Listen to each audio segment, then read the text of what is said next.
कैसे हुआ आदिशक्ति से माँ दुर्गा का जन्म? माँ दुर्गा की कहानी।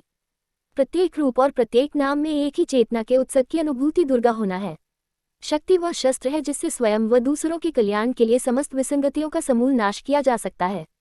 ये तय है कि जहाँ शक्ति का उपार्जन होता है वहीं आत्मविश्वास भी जन्म लेता है, और आत्मविश्वास जब अनुशासित व सकारात्मक होता है, सफलता निश्चित ही उसका अनुगमन करती है। ऐसी शक्ति जिसकी उपासना ब्रह्मा, विष्णु, महेश करते हैं, जो हमारे शरीर और मन का कायाकल्प करती है, जिसकी आराधना के द्वारा हमारे लिए चेतना के मूल तक पहुंचना संभव होता है। ऐसी शक्ति जो व्रत और ध्यान के द्वारा हमारे ऊर्जा के स्तर को ऊपर उठाकर हमारे भीतर व्याप्त विसंगतियों का निर्मूलन करती है। ऐसी शक्ति जिसके संपूर्ण व्यक्तित्व की अभिव्यक्ति मानवता के आध्यात्मिक विकास और पराक्रम की वृद्धि के लिए अनुकरणीय है। ऐसी शक्ति जो धर्म की अधर्म पर, सत्य की असत्य पर, शारीरिक और मानसिक संतुलन बनाना सिखाती है। ऐसी शक्ति जो मानव हित के लिए काल को वश में करना जानती है, जिसकी अभ्यर्थना से मनोभावों को सकारात्मक दिशा मिलती है। ऐसी शक्ति जो ये संदेश देती है कि अपने सार्थक उद्देश्यों, जिसमें कि अपने वर्चस्व की प्राप्ति के लिए संघर्ष व सभी का कल्याण निहित है, संगठित और पराक्रमी होना जरूरी है।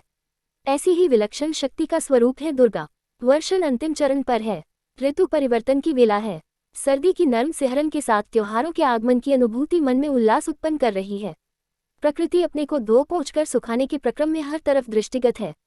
नव अर्थात नवीनता, ये सृष्टि का नियम है कि यह पुराने के बाद स्वयं का पुनर्नवा करती है, किंतु नवीनीकरण की यह सतत प्रक्रिया मानवीय संरचना में कहीं पिछड़ सी गई प्रतीत होती है।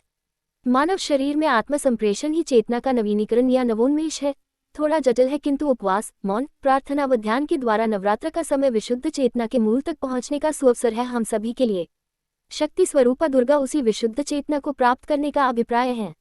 रात्रि का अर्थ है अंधकार और अज्ञानता। अज्ञानता के ही कारण भ्रमित करने वाली भौतिक वस्तुएं हमें आकर्षित करती है व उनका अस्तित्व हमें सत्य प्रतीत होता है। किंतु रात्रि में मन की एकाग्रता बढ़ाने के लिए उपयुक्त नीरवता भी होती है। यही वह सुविधाजनक समय है जब हम दैनिक कार्यों से निवृत्त होकर शक्ति की आराधना व अनुष्ठान कर सकते हैं। इसलिए नवरात्रि का त्योहार मां शक्ति की आराधना के द्वारा स्वयं के भीतर पहुंचकर अज्ञानता से मुक्ति पा लेने का अवसर भी है। हमारा जीवन 3 गुणों से संचालित होता है, तमोगुण, रजोगुण, सतोगुण। नवरात्र में हम आदि शक्ति की पूजा अर्चना द्वारा तमोगुण व रजोगुण को पार करके सतोगुण की ओर प्रवृत्त होकर दुर्गा के व्यक्तित्व का अनुसरण करते हैं।